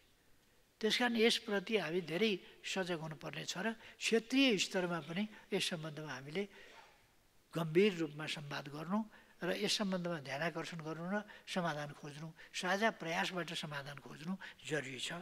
म त्यो पनि राख्न चाहन्छु। र अन्तर्राष्ट्रिय प्रयासहरू त छँदैछन् यसका लागि गर्नुपर्ने कुराहरू। खानेपानीको सन्दर्भमा हामीले मेलम्ची अथवा लार्केको पानी यी एउटा टनेलबाट आउने पानीमा मात्रै निर्विकल्प भएर त्यसमा मात्रै भर पर्नु पनि हुँदैन। अरू पनि सिस्नेरीको पानी ल्याउने कुरादेखि लिएर अहिले हामीले काठमाडौँ धाप भनेका छौँ। काठमाडौँ धापबाट एक स्तरमा भन्ने हो भने शिवरात्रि आउँछ, त्यस बेला बागमती सफा गर्न त्यहाँको पानी हामी छोड्छौँ र बागमती सफा गरिन्छ। चाडबाडहरूमा त्यस्ताहरूमा अथवा खानेपानीको साँच्चै अभाव परिहाल्यो भने खटाएर त्यहाँबाट छोड्ने पानीले पनि मद्दत पुर्याउँछ। त्यस्तै एउटा त्यो छ भने अर्को नाग के जाति भन्ने छ, यहाँ नाग के यहाँ बिर्सेँ मैले, नागमती हो, नागमती भन्ने ठाउँबाट, त्यहाँबाट पनि हामी राम्ररी पानी रिजर्भर गरेर त्यहाँबाट पनि ल्याउन सक्छौँ। यस्तै काठमाडौँ वरिपरि अनेक पानीका पानीहरू जम्मा गर्ने, तालहरू निर्माण गर्ने राम्रा ठाउँहरू छन् र तिनीहरूलाई जम्मा गरेर तिनीहरूलाई तालको रूपमा विकास गरेर त्यो पानीले चाहिँ नि थुप्रै मद्दत पुर्याउन सक्छ वैकल्पिक रूपमा। यसै वर्षायाममा त सुन्दरी जलकै खानेपानीले पुग्छ। वर्षायाममा त जति पनि पानी परिहाल्यो हुन्छ, तर ड्राई सिजनमा हामीलाई मुस्किल पर्ने ठाउँहरू भनेका सिजन त्यो मुस्किल पर्ने बेलामा चाहिँ हामीले यस्ता अनेक विकल्पहरूबाट ल्याउन सक्छौँ र पानी प्रशस्त हुनसक्छ। र कहिले यदि धेरै भयो भने त्यसलाई बागमतीमा छोडेर बागमतीको प्रदूषण हटाउने काम गर्न सक्छौँ। थोरै भयो भनेदेखि खानपिन र सरसफाइमा लगाउँला, यस्ता कामहरू गर्न सक्छौँ। त्यसर्थ अनेक विकल्पमा हामी सोचिरहेका छौँ र त्यसमा काम पनि गरिरहेका छौँ, गर्न प्रारम्भ गरिरहेका छौँ। यति भन्न चाहन्छु मान्यज्यूको प्रश्नमा। अब अर्को प्रश्नकर्ता मान्य सदस्य प्रभु शाह। सम्मानीय सभामुख महोदय, म सम्मानीय प्रधानमन्त्रीजीलाई प्रश्न गर्न चाहन्छु। नेपाली नागरिकता परित्याग गरी विदेशी नागरिकता लिनेहरूको सङ्ख्या कति छ? उनीहरूको पैतृक सम्पत्ति के कति थियो र अहिले कुन अवस्थामा छ? ती अवैध सम्पत्तिहरूलाई राज्यको स्वामित्वमा ल्याउन तपाईँले के गर्नुभयो? खुलिआम हुन्डीबाट ती अवैध सम्पत्तिहरू विदेश लैजाँदा रोक्न नसक्ने सरकारलाई हामीले के भन्ने, सक्षम वा असक्षम? प्रधानमन्त्रीज्यू, ती अवैध सम्पत्तिलाई अब स्वदेश फिर्ता ल्याउने तपाईँको योजना के छ? झन्डै 70 लाखभन्दा बढी नेपाली युवाहरू अहिले वैदेशिक रोजगारमा छन्। उनीहरूको श्रम सम्झौता अनुसार प्रत्येक वर्ष झन्डै 40 खरबभन्दा बढी रिमिटेन्स नेपाल आउनुपर्ने हो। तर अहिलेसम्मको रिपोर्ट बुझ्दा यो वर्ष जम्मा 13 देखि 14 खरब मात्र आउने सम्भावना छ। मेरो प्रश्न छ प्रधानमन्त्रीज्यूलाई, हाम्रा नेपाली युवाहरूले विदेशमा खुन पसिना बगाएर कमाएको पैसा हुन्डी मार्फत खुलिआम कालो धनसँग मिलान भइराख्दा तपाईँ किन मौन बस्नुभयो? नेपाली युवाहरू भ्रष्टाचारीहरूको कालो धन साट्नलाई विदेशमा मरिरहेका छन्, होइन भने सङ्ख्याको अनुपातमा ती रिमिटेन्स किन नेपाल आएन? वैदेशिक रोजगारमा जाने नेपाली मजदुरहरूले विदेशमा आफ्नो ट्रेड युनियनको हक पाएको छैन। किन ट्रेड युनियनको हक नपाउने गरी श्रम सम्झौता गर्नुभयो? अहिलेको 21औं शताब्दीमा नेपाली मजदुरलाई दास्ताको नारकीय जीवनमा धकेल्दा तपाईँहरूले के कति लाभ पाउनुभयो जानकारी पाऊँ। नेपालमा जीडीपी र राजस्वको अनुपात हेर्दा सरकारले जीडीपीको झन्डै 1/3 राजस्व उठाउने गरेको देखिन्छ।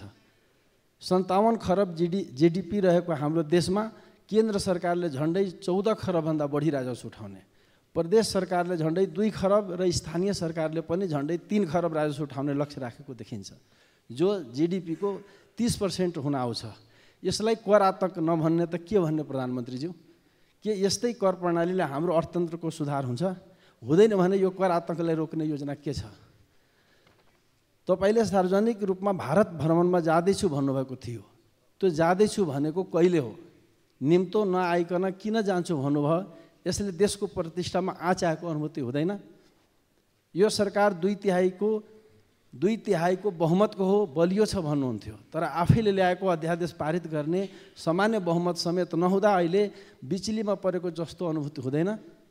सत्ता सहयात्रामा रहेका दलहरू नै अध्यादेश अस्वीकार गर्ने निर्णय गरिसकेपछि अब तपाईँ कुन नैतिकताले पदमा बस्नुहुन्छ जान्न चाहन्छौँ। सङ्घीय राजधानी जोड्ने सबै राजमार्गहरू अस्तव्यस्त छन्, तर प्रधानमन्त्रीजीले चारैतिर विकासको चकाचौध मात्र देख्नुहुन्छ। यदि त्यसो हो भने ती राजमार्गहरूमा तपाईँ आफै किन यात्रा गर्नुहुन्न? त्यहाँ लगातार भइरहेको घटना दुर्घटनाको जिम्मा कसले लिने? आवासविहीनहरूलाई घर बनाउन सुरक्षित आवास भनेर जम्मा 75,000 दिनुहुन्छ। आजको युगमा 75,000मा के घर बन्छ, बन्दैन भने थाहा हुँदाहुँदै तपाईँले किन आवासविहीन गरिब दलितहरूसँग मजाक गर्नुभयो? प्रधानमन्त्रीजीले यसको जवाब दिनुहुन्छ भन्ने अपेक्षासहित धन्यवाद। सम्माननीय प्रधानमन्त्री।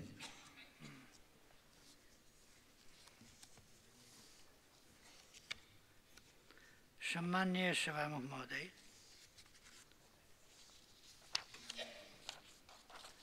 उहाँका प्रश्नहरू, उहाँका मनमा रहेका विरोध, घृणा, आक्रोश आदिले अपमानजनक समेत रहेका छन्। संसद जस्तो गरिमामय ठाउँमा यस्तो भाषा कि तपाईँलाई के लाभ भयो, विदेश युवा पठाएर जस्ता भाषा। म म्यान पावर कम्पनीको मान्छे हो। यो अहिले म सरकारमा आएपछि 8 महिनाबाट सुरु भएको हो। यो तपाईँले भने 70 लाख 8 महिनामा गएका हुन्। त्यसो भएर माननीय सदस्य यहाँ आसन ग्रहण गर्नुहोस्। मैले पहिला नै निर्देशन जारी गरिसकेको छु, यसमा दोहोरो बहस छलफलहरू हुँदैन भन्ने कुरा, त्यसकारण तपाईँ आसन ग्रहण गर्नुहोस्। माननीय सदस्य तपाईँ आसन ग्रहण गर्नुहोस्। सम्मानीय सभामुख महोदय, उहाँले मान्यजीले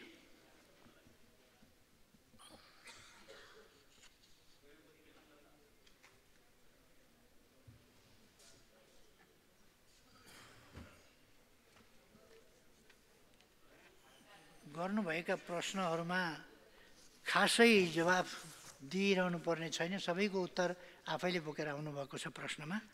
त्यसकारण मैले धेरै उत्तर दिइरहनु परेन। यहाँलाई धन्यवाद छ।